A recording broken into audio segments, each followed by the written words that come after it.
भारत और ऑस्ट्रेलिया के बीच world cup का हाई वोल्टेज मुकाबला है। पूरे देश में इस मुकाबले को लेकर भारी उत्साह है, लेकिन दोनों ही टीम्स जो हैं, अगर उनका कंपैरिजन किया जाए तो कहीं ना कहीं इस टूर्नामेंट के लिहाज से भारतीय टीम काफी बेहतर नजर आ रही है ऑस्ट्रेलिया से।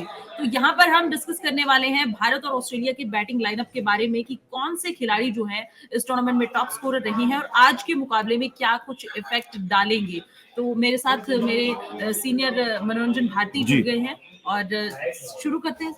जी निश्चित रूप से हम बात करें यदि ऑस्ट्रेलियाई बल्लेबाजी की, तो ऑस्ट्रेलिया के बल्लेबाजी की सबसे महत्वपूर्ण कड़ी है उनके ओपनर जो डेविड वार्नर है और मिचेल मार्श जो ओपन करते हैं। वो उन्होंने ही सबसे ज्यादा रन ऑस्ट्रेलिया के लिए बनाए।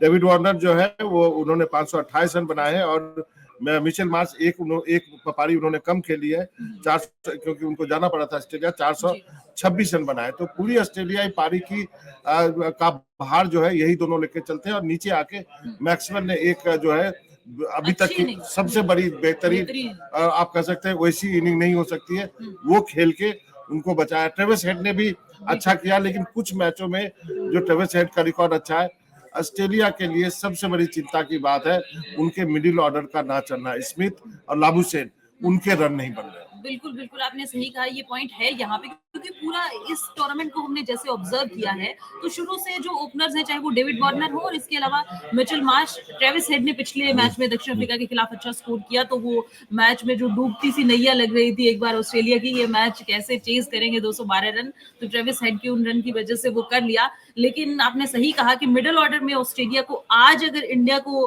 के बॉलर्स से निपटना है या उनको थोड़ा चैलेंज देना है तो मिडिल ऑर्डर को परफॉर्म करना पड़ेगा। इसके कंपैरिजन में अगर हम इंडिया की बात करें तो इंडिया के पास हमारे टॉप स्कोरर विराट कोहली है ऑब्वियसली, जिन्होंने 711 रन बनाए हैं। इसके बाद कप्तान रोहित शर्मा है, 550 रन बनाए हैं उन्होंने। श्रेयस अय्यर है, 526 रन है। इसके अलावा शुभमन गिल है और केएल राहुल ने भी 386 रन बनाए हैं। तो भारत का जो टॉप ऑर्डर है, चाहे टॉप 6 की अगर हम बात करें, तो पूरा लय में नजर आ रहा है और यही हमारे वीडियो का टॉपिक भी है। हाँ, और यही जो है वो ऑस्ट्रेलिया की समस्या भी है।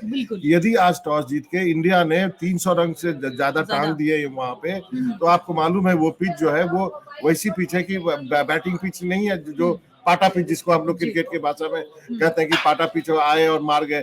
यदि ये बैटिंग ऑर्डर अपने ख्याति के अनुरूप, अपने यदि फॉर्म के अनुरूप यदि इंडियन बैटर्स यदि आज खेल जाते हैं और 350 रन का रन टांग देते हैं ऑस्ट्रेलिया के लिए, तो फिर उनके पास डेविड वार्नर और मिचेल मार्श और नीचे जो है मैक्सी के अलावा उनके पास प्लेयर नहीं है जिन्होंने अभी तक कुछ करके दिखाया है। बिल्कुल, अगर 300 रन या 300 से ज्यादा रन लग जाते हैं तो बिल्कुल मुश्किल खड़ी हो जाएगी, क्योंकि अगर वहां पर ड्यू नहीं आती है तो दूसरी पारी में चेज करना बहुत मुश्किल होगा। जहां तक अब तक जो चीजें निकल कर आ रही, क्योंकि आसान पिच नहीं है वो, जैसा कि आपने जिक्र किया। और इस वर्ल्ड कप में भी अब तक 4 मैचेस खेले गए हैं, जिसमें से 3 मैच में चेज करने वाली टीम जीती है हालांकि, लेकिन एक मैच में पहले बैटिंग करने वाली टीम जीती, लेकिन उसमें स्कोर इतना ज्यादा नहीं बना। हाँ, तो जो आपने कहा कि जो चेज करने वाली टीम जीती है, तो कल हमने देखा था कि प्रेस कॉन्फ्रेंस करने के बाद रोहित शर्मा और बार जो है वो घास को छू के देख रहे थे, ऐसे करके घास ऐसे करते थे, ऐसे देखते थे। इसका मतलब थोड़ा बहुत ड्यू है वहां पे। फिर हमने जो अपने कोच राहुल द्रविड़ को भी देखा,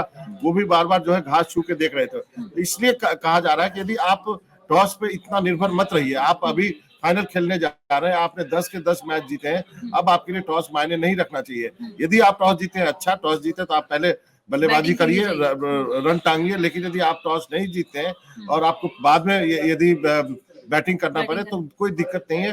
जो ड्यू आएगा तो लाइट्स में बॉल अच्छे से बल्ले पे आती है, आप रन चेज कर सकते हैं। बिल्कुल। और अगर पहले जैसे कि हमने बात की है कि बल्लेबाजी करती है टीम, तो अप्रोच यही रहेगी कि 300 से 350 के स्कोर तक पहुंचा जाए। निश्चित रूप से ये अप्रोच रहेगी। आप देखिए पूरे टूर्नामेंट में, या मैं कहता हूं कि इसकी शुरुआत आप यदि क्रिकेट को फॉलो करते हैं तो 2021 से हो गई थी।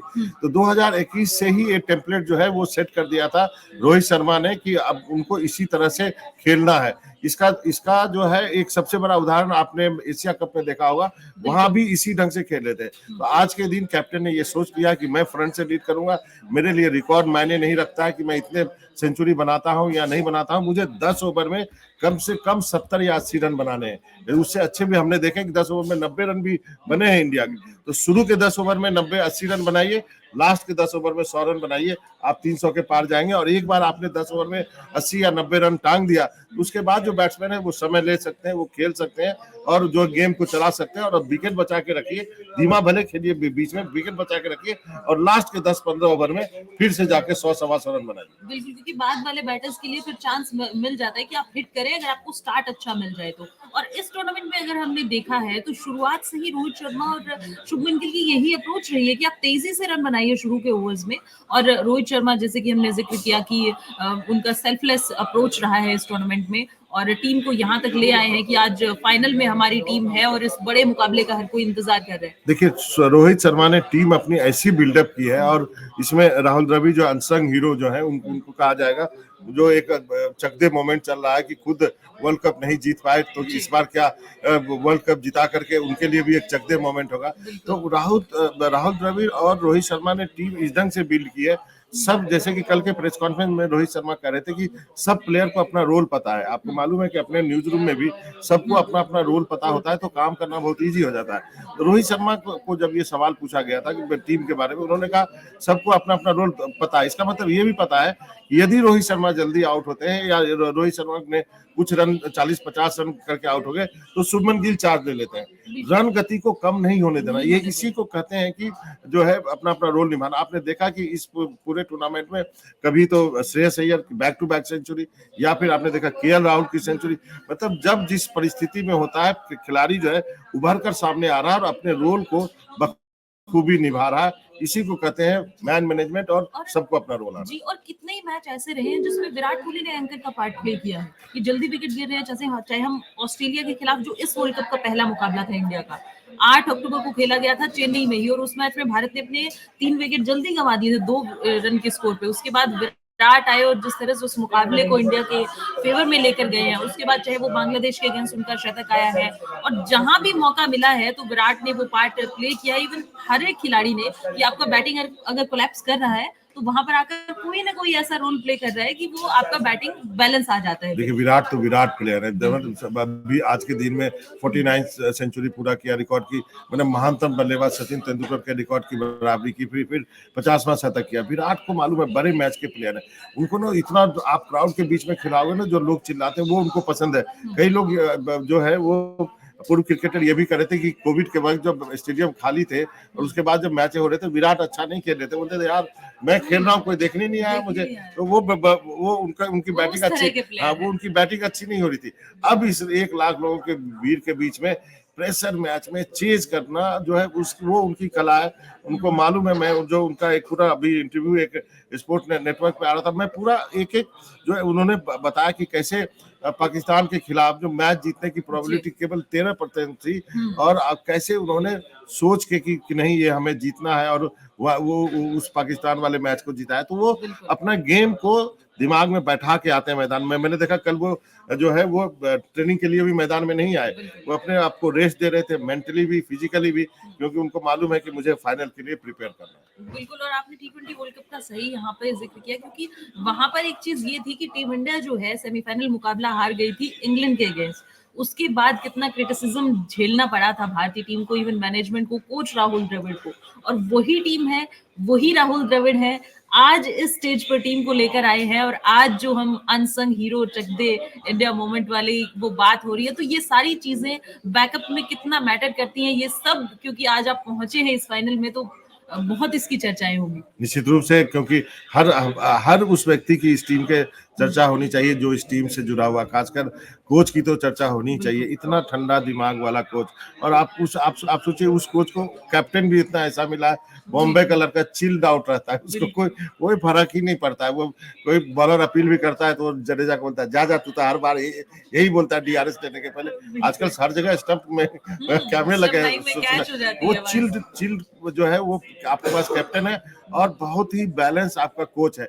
इसलिए उन्होंने, अच्छा ये टीम आज नहीं बनी, ये टीम पिछले 2021 से इन्होंने बनाई है। 2023 के जो अब जो इस साल के अंत में हम फाइनल खेल रहे हैं, तो इतनी मेहनत लगी है। तो मुझे लगता है कि कोच राहुल द्रविड़ को, रोहित शर्मा को, जितने भी वरिष्ठ खिलाड़ी हैं, बड़ा होता क्या है कि आप यदि आप देखिए कोई भी टीम में यदि 2-3 बड़े लोग होते हैं जिनका जिनका अपना अलग जलवा होता है, तो एक अलग-अलग खेमे बन जाते हैं। लेकिन आप देखिए कि राहुल द्रविड़ और विराट कोहली दोनों एक दूसरे को कॉम्प्लीमेंट करते हैं, बहुत लंबे समय से एक दूसरे के साथ खेल रहे हैं। तो वो जो एक भाईचारा है, वही टीम को आगे ले जा रहा है, क्योंकि 2 बड़े खिलाड़ियों के बीच कैसे ड्रेसिंग रूम में बिहेवियर होता है, उसी को जूनियर के खिलाड़ी भी फॉलो करते हैं। जब इन दोनों को देखते हैं मैदान के अंदर भी और मैदान के बाहर में कि एक दूसरे को गले मिल रहे हैं, सेलिब्रेट कर रहे हैं, तो उनको लगता है अरे नहीं यार सब कुछ अच्छा है, हमें भी इनको फॉलो करना चाहिए। तो जो जूनियर प्लेयर है वो बड़े प्लेयर्स को देखते हैं कि इनकी दोस्ती है, तो सब एकजुट रहती है टीम। इसलिए मुझे लगता है ये टीम जो है एकजुट होकर खेल रही है और यही खेल जो है हमें फाइनल भी जिताने वाली है। बिल्कुल, तो आज पूरे देश की नजर है और पूरा विश्व जो है वो टकटकी लगाए इसी मैच के ऊपर बैठा हुआ है कि क्या यहाँ पर रोमांच होगा जब अहमदाबाद स्टेडियम में दोनों ही टीमें एक दूसरे से भिड़ेंगी। भारत का ऑब्वियसली चौथा फाइनल है ये, और ऑस्ट्रेलिया को बहुत एक्सपीरियंस है, 7 अब तक फाइनल खेले हैं, 5 उसमें से जीते हैं, 8वां फाइनल है। एक टफ टीम है इंडिया के अगेंस्ट, लेकिन भारत ने जिस तरह से इस पूरे टूर्नामेंट में क्रिकेट खेला है तो निश्चित तौर पर हर एक इंडियन की यही चाहत होगी कि आज वो ट्रॉफी लिफ्ट करे। हमने बैटिंग लाइनअप का इंडिया के बारे में जिक्र किया यहाँ पर कि बेहतर है इंडिया का बैटिंग लाइनअप, चाहे कुछ भी कहें ऑस्ट्रेलिया से, क्योंकि उनका जो मिडिल ऑर्डर है वो यहाँ पर इतना रंग में नहीं दिखा है इस पूरे टूर्नामेंट में, लेकिन इंडिया का बैटिंग ऑर्डर बेहतर है। बाकी चीजों पर हम आपके लिए वीडियोस लगातार लेकर आ ही रहे हैं। मुकाबले का इंतजार है, आप भी एक्साइटेड हैं, अपना प्रेडिक्शन भी शेयर कर सकते हैं, सवाल है तो वो भी शेयर कर सकते हैं। फिलहाल इजाजत चाहेंगे।